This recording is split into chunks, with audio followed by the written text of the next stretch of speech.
50 ሎሚ ለአንድ ሰው ሸክሙ ነው፣ ለ50 ሰው ግን ጌጡ ነው። ደብ ያብር አንበሳ ያስር እና መሰል ቃሎቻችን በጋራ የመስራትን አስፈላጊነት፣ በትብብር መስራት ስኬትን እንደሚያመጣ የሚጠቁሙና አብሮነትን የሚያበረታቱ የሚደግፉ ስነ ቃሎቻችን ናቸው። ነገር ግን አሁን ላይ በህብረት የመስራት ልምዳችን ብዛም ነው። በጣም የተዳከመበት ወቅት ነው። በህብረት የመስራት ልምዳችን በጣም ተዳክሟል። እንደውም አንዳንዴ በሌሎች ሰዎች ኪሳራ ለማትረፍ ሲሯሯጡ ማየትም የተለመደ ጉዳይ ነው። መደጋገፉም ቀርቶብን እንደውም ሌሎችን አክስረን አንዱን አክስሮ አንዱ ለማትረፍ በሌሎች ኪሳራ ለማትረፍ ለማግኘት የመጋጋጥና የመሯሯጥ ነገርም እየተለመደ የመጣበት ሁኔታ አለ ማለት ነው። ይህ ልምምድ መቆም አለበት። ይህንን ልምምድ አቁመን በምትኩ በትብብር ሰርተን በህብረት ማደግ የምንችልበትን አውድ መፍጠር ይገባናል። ለዚህም መስራት አለብን። በጋራ በህብረት በትብብር ለመስራት የሚያስችሉን የአሰራር ዘዴዎች፣ ስልቶች፣ ህጋዊ የሆኑ ማዕቀፎች ወይም ሞዴሎች አሉ። ከነዚህ ሞዴሎች መካከል እንግዲህ መርጠን የሚስማማንን እንደ አውዱ የግድ ወጥ የሆነ ነገር ላንጠቀም እንችላለን። እንደ አውዱ እንደ ፍላጎታችንና እንደ ነባራዊ ሁኔታው የተለያዩ ሞዴሎችን መርጠን መጠቀም ይገባናል። አብረን መስራት፣ መተጋገዝና አብረን ማደግ አለብን ማለት ነው። ይሄ መሰረታዊ የሆነ ነጥብ ነው። ይህንን ሁላችንም ትኩረት ልንሰጠው ይገባል። እኔ ይሁንታ የምሰጠው ሰዎች በጋራ ለመስራት የሚያስችላቸው ሞዴል ወይም ማዕቀፍ የህብረት ስራ ማህበራትን ሞዴል ነው። በጣም እየወደድኩት የመጣሁት ከቅርብ ጊዜ ወደዚህ በተለይ የህብረት ስራ ማህበራት ሞዴል ህጋዊ ነው። ሰዎች አገልግሎትን መተጋገዝን ፈልገው በግላቸው ያቃታቸውን ነገር በጋራ ሆነው ለመፍታት፣ በግል ያላሳኩትን ፍላጎታቸውን፣ ህልማቸውን በጋራ ሆነው ለማሳካት ሲፈልጉ በህጋዊ መንገድ የሚያደራጁት የሚያቋቁሙትና ራሳቸው በራሳቸው የሚያስተዳድሩት የሚቆጣጠሩት ራሱን የቻለ መርህ ያለው ተቋም ነውና ስለ ዝርዝሩ በሌላ ዝግጅት የምናየው ይሆናልና ግን የህብረት ስራ ማህበራት እኔ በጣም ሪኮመንድ የማደርገውና የምወደው ሞዴል መሆኑን መግለጽ እፈልጋለሁ ማለት ነው። ለእኛ ሀገር ማህበራዊና ኢኮኖሚያዊ ችግሮችን ለማቃለል የህብረት ስራ ማህበራት ሞዴል በደንብ አጠናክረን ብንሄድበት እጅግ መልካም ነው ብዬ አስባለሁ። ያን ያህል የተጠናከረ ዘመናዊ አሰራር ያለው ብዙዎችን ተጠቃሚ የሚያደርግ ባይሆንም ኦልሬዲ የተጀማመሩ ብዙ ልምዶች አሉ በህብረት ስራ ማህበራት በኩል። ነገር ግን የህብረት ስራ ማህበራት ኢትዮጵያ ውስጥ ያሉት በተለይ ብዙ ችግሮች አሉባቸው። ዓላማቸውን ከግብ ለማድረስ በሚያስችል ቁመና አይደለም ያሉት። አንዳንዶቹ በጣም ጥሩ ናቸው፣ አብዛኞቹ ግን በጣም ደካማ ናቸው።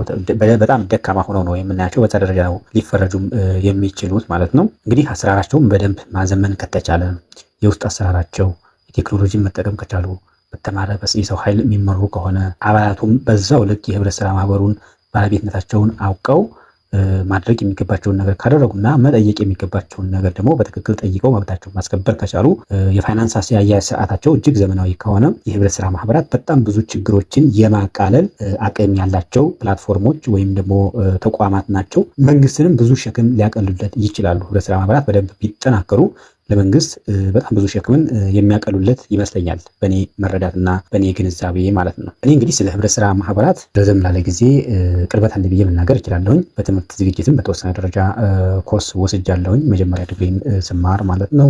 ከዛም በዘለለ በህብረት ስራ ማስፋፊያ ጽህፈት ቤት ተቀጥሬም የሰራሁበት አጋጣሚ ነበረ።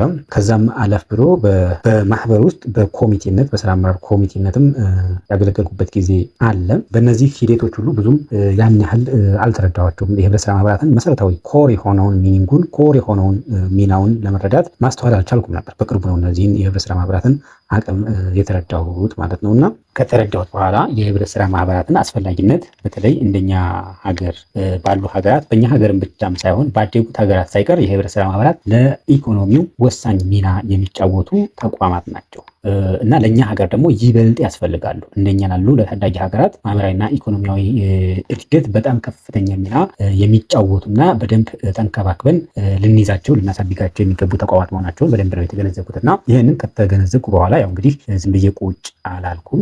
እነዚህ ተቋማት እድገት የበኩሌን የድርሻዬን መወጣት አለብኝ። የድርሻዬን ለመወጣት በቁርጠኝነት ዋጋም ለመክፈል እና የራሴን አሻራ በዚህ ዘርፍ ለማስቀመጥ ዝግጅት እያደረግኩ ነው፣ ዝግጁ ነኝ ማለት ነው። እንግዲህ በሀገራችን በህብረት ስራ ዘርፍ መፈታት አለባቸው፣ የህብረት ስራ አሻራ ሊያርፍባቸው ይገባል ከምንላቸው አንገብጋቢ ማህበራዊና ኢኮኖሚያዊ ችግሮች መካከል አንዱ ከዚህ ከፋይናንስ አገልግሎት ጋር የተያያዘው ጉዳይ ነው። በሀገራችን ያሉት የፋይናንስ ተቋማት አካታች አይደሉም። በጣም ለተወሰኑ የህብረተሰብ ክፍል ብቻ ነው በተለይ የፋይናንስ አገልግሎቱን ብድሩን የሚሰጡት ማለት ነው። እና አብዛኛው ከዝቅተኛና ከመካከለኛ ገቢ ካለው የህብረተሰብ ክፍል ገንዘቡን ቢሰበስቡም ቁጠባ ቢያሰባስቡም በብድር በኩል ግን አገልግሎት የሚያቀርቡት ግን ለተወሰኑ ግለሰቦች፣ አቅም ላላቸው፣ ማስያዣ ላላቸው፣ ቋሚ ሀብት ላላቸው፣ ቦታ ቤት ላላቸው ሰዎች ነውና ይህ ደግሞ ዝቅተኛና መካከለኛ ገቢ ያለው የህብረተሰብ ክፍል የሚያስበውን ነገር ለመፈጸም ፋይናንስ ሲፈልግ የፋይናንስ አገልግሎት የማያገኝበት አውዲ ነው ያለው እና ይሄ መሻሻል የሚችለው ይሄ ችግር መፈታት የሚገባው ህብረት ስራ ማህበራት ጠንካራ የህብረት ስራ ማህበራትን በተለይ በፋይናንስ ዘርፍ አገልግሎት የሚያቀርቡ የህብረት ስራ ማህበራትን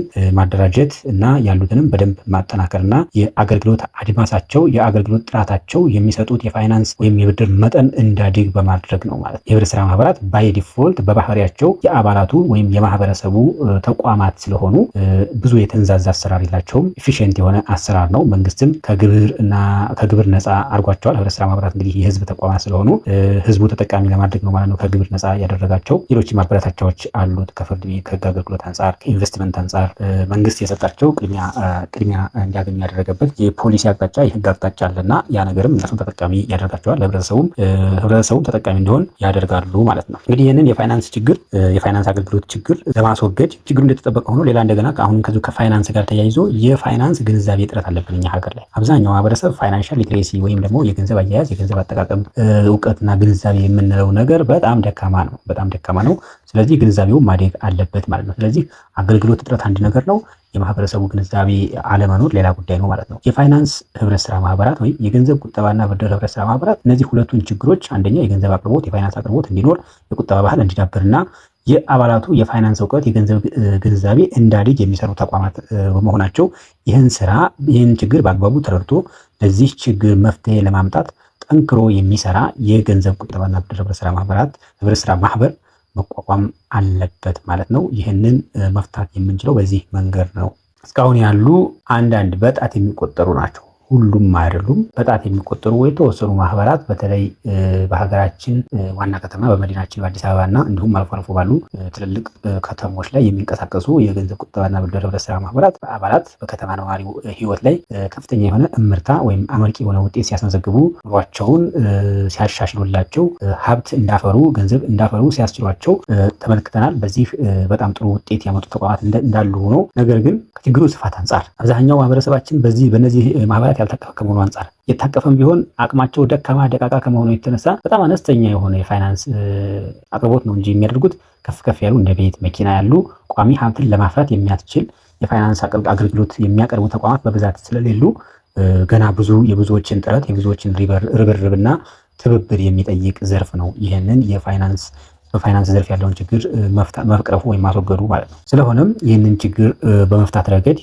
እኛም የበኩላችንን ድርሻ መወጣት ይገባናል። ይህንን ለመወጣት ታስቦ አዲስ ሀገር አቀፍ የሆነና ሀገር አቀፍ ተደራሽነትና ሀገር አቀፍ እውቅና ያለው የፋይናንስ ህብረት ስራ ማህበር ወይም የገንዘብ ቁጠባና ብድር ህብረት ስራ ማህበር ለማቋቋም ይፋዊ የሆነ እንቅስቃሴ እያደረግን እንገኛለን ማለት ነው። እንቅስቃሴው ምንድን ነው? እንግዲህ የተጀመረው እንቅስቃሴ ምንድን ነው ስንል ያው ህብረት ስራ ማህበር ለማቋቋም በመጀመሪያ ያን ማህበር ለማቋቋም ፍላጎት ያላቸው ሰዎች በፍላጎታቸው መሰባሰብ አለባቸው።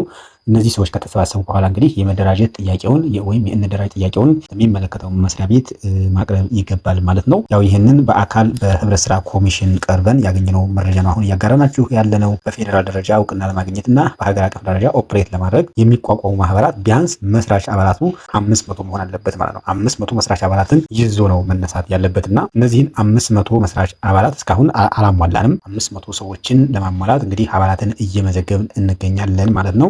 500 አባላቱን ካሟላን ወይም ደግሞ 500 አባላት ከመዘገብን በኋላ በቀጥታ ማመልከቻችን እናስገባለንና ቀጣይ የምስረታ ሂደቱን የምናስኬድ ይሆናል ማለት ነው። እንግዲህ ፍላጎት ያላችሁ ሰዎች ተመዝግባችሁ አብረን እንድንሰራ ሀገራችን ላይ ያለውን ችግር በማቃለል ረገድ እኛም የድርሻችንን እንድንወጣ አሻራችን እንድናሳርፍ ስንል በአክብሮት እየጠየቅን ለመመዝገብ ፍላጎት ያላችሁ ሰዎች በዚህ ቪዲዮ ዲስክሪፕሽን ላይ ሊንክ አለላችሁ። እሱን ሊንክ ተጭናችሁ በመግባት የምትጠየቁትን መጠይቅ ሞልታችሁ መመዝገብ ትችላላችሁ ማለት ነው። ማሳሰቢያ ቴሌግራም ዲስክሪፕሽን ላይ ያለ ማሳሰቢያውን በጥንቃቄ አንብባችሁ እንድትመዘገቡ ስንል እናሳስባለን። እንግዲህ የተወሰነ ደረጃ በተወሰነ መልኩ አንዳንድ ማብራሪያዎችን ለመጨመር ያክል እንዲሁ ህብረት ስራ ማህበራት ስንል ምን ማለት ነው ወይም የህብረት ስራ ማህበራት ምን አይነት ተቋማት ናቸው የሚለው ነገር ላይ የተወሰነ ነገር እንጨምርበት። የህብረት ስራ ማህበራት ዓለም አቀፍ ተቀባይነት ባላቸው መርሆችና እሴቶች እንዲሁም የአባላት የስነ ምግባር እሴቶችን ጨምሮ በእነዚህ እሴቶች የሚመሩ እነዚህን እሴቶች እና መርሆች ገንዘብ አድርገው የሚቋቋሙ ተቋማት ናቸው። በእኛ ሀገር እንግዲህ እነዚህን ዓለም አቀፍ እሴቶች በህብረት ስራ አዋጅ ውስጥም ተካተዋል፣ በሌሎች መመሪያዎችም ያው ተካተዋል ማለት ነው እና በዓለም አቀፍ ደረጃ አይሲኤ ወይም ደግሞ ኢንተርናሽናል ኮኦፐሬቲቭ አሊያንስ የተባለው የኮኦፐሬቲቮች ወይም ደግሞ የህብረት ስራ ማህበራት ህብረት ተቋም ያወጣቸው ናቸው። እነዚህ እሴቶችና መርሆች እነዚህን እሴቶችና መርሆች መሰረት አድርገው የሚንቀሳቀሱ ተቋማት ናቸው ማለት ነው። ይህን መሰረት ተደርጎ እንግዲህ የህብረት ስራ ማህበራት ራሳቸውን የቻለ የህግ ማዕቀፍ አለ። የህግ ማዕቀፍ ሲባል አዋጅ አለ፣ ደንብ አለ። ከዛም በተለየ ልዩ ልዩ መመሪያዎች አሉ። መመሪያዎች ማንዋሎች አሉት ማለት ነው። በእነዚህ አግባብ ነው ኦፕሬሽኑ የሚቀጥለው።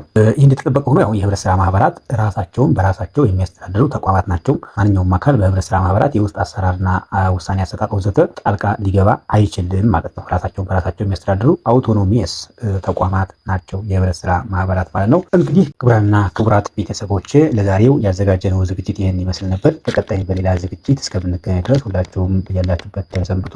ሀሳብ፣ አስተያየት፣ ጥያቄ ካላችሁ ኮሜንት መስጫ ሳጥኑ ላይ መጻፍ ትችላላችሁ። በተረፈ ሁላችሁም ሰላም ቆዩ። መልካም ጊዜ ይሆንላችሁ።